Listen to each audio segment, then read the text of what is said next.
कहानियाँ जो आपको ज़िंदगी जीना सिखा दें।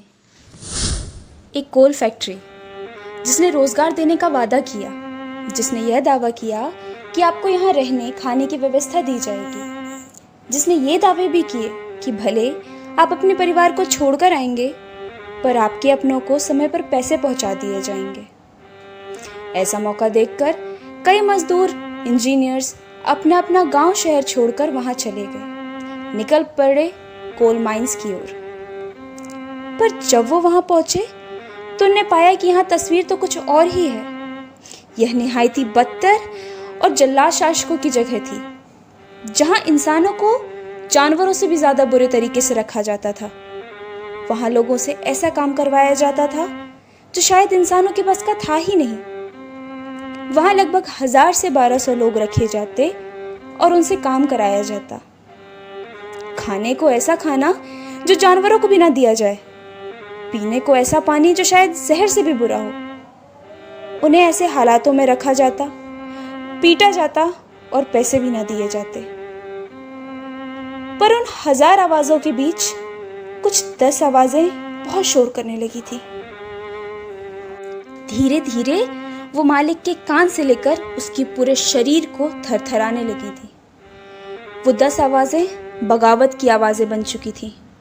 वो 10 लोग इतने शक्तिशाली थे जो अगर कोल माइंस में अच्छे से काम करते तो उसका नक्शा बदल सकते थे, उसे उसकी ऊंचाइयों पर पहुंचा सकते थे। पर अगर बगावत पर उतर आते तो कोल माइंस की नींव को हिलाकर रख सकते थे। वो 10 मालिक के लिए काफी खतरनाक होते जा रहे थे। मालिक ने उन्हें उठाया और एक जेल में बंद करा दिया। जेल जो काला पानी से भी बदतर थी, जहां रोशनी की एक किरण भी ना जा सके। उन्हें जेल में मारा जाता, पीटा जाता, बहुत प्रताड़ित किया जाता, पर उन्हें जिंदा रखा जाता अधमरी हालत में, जिससे वो बाकी मजदूरों के लिए एक सबक बन सके कि अगर यहाँ आवाज उठाई तो कुछ ऐसा ही हश्र होगा। वो बहुत परेशान थे, लाचार थे। वो रोते, वो बिलखते, वो खुद को कोसते और ना जाने ये भी सोचते कि किस मुहूर्त में यहाँ आए, क्यों अपना परिवार छोड़कर आए। वो अपने परिवार को याद करते और दिन ब दिन जीने की आस छोड़ते जाते। पर इन सब के बीच एक वो भी था, वो जिसे अभी भी आस थी। उन सब में से एक इंसान था जो रात को 1:30 बजे उठता था पानी पीने के लिए और शायद कुछ करता था। उन बाकी 9 ने उसे कुछ ना कुछ करते हुए जरूर देखा था। उनमें से एक ने आकर उससे पूछा कि आखिर तुम रोज रात को उठकर करते क्या हो? तो उसने कहा, मुझे आस है कि शायद कोई रास्ता है जो हमें इस जेल से आजाद कर सकता है। बस मैं वो रास्ता ढूंढता हूँ। मैं हर रात उठकर एक बार जेल के दरवाजे को देख लेता हूँ कि कहीं दरवाजा खुला तो नहीं। वो दूसरा इंसान उसकी बातें सुनकर भौचक्का रह गया। उसने सोचा, ये तो पागल हो गया है। इतनी मजबूत पहरेदारी के बीच कोई दरवाजा क्यों खुला रखेगा भला? ये तो नामुमकिन है। धीरे धीरे करके उन सभी ने उसे अनदेखा करना शुरू कर दिया। वो अपनी नकारात्मकता के संसार में धीरे धीरे डूबते रहे। फिर भी वो रोज वही काम करता रहा। 1 सप्ताह बीता, 2 सप्ताह बीता और धीरे धीरे महीना बीतने को आया था।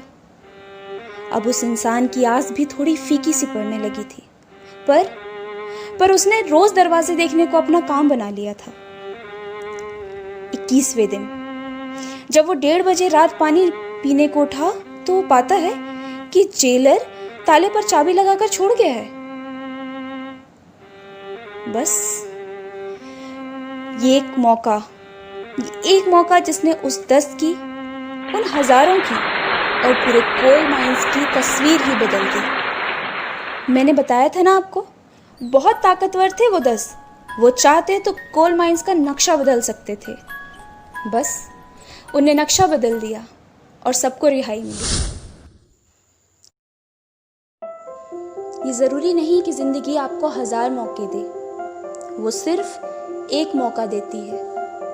पर ज़रूरी ये है कि क्या आप वो एक मौका लेने के लिए तैयार हैं?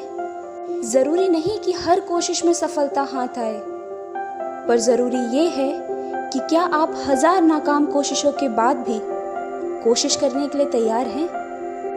ज़रूरत है तो बस दृढ़ निश्चय से लगे रहने की। भले ज़िंदगी 1000 लाख नाकामियाँ दे, बस एक मौका काफ़ी है नक्शा बदलने के लिए।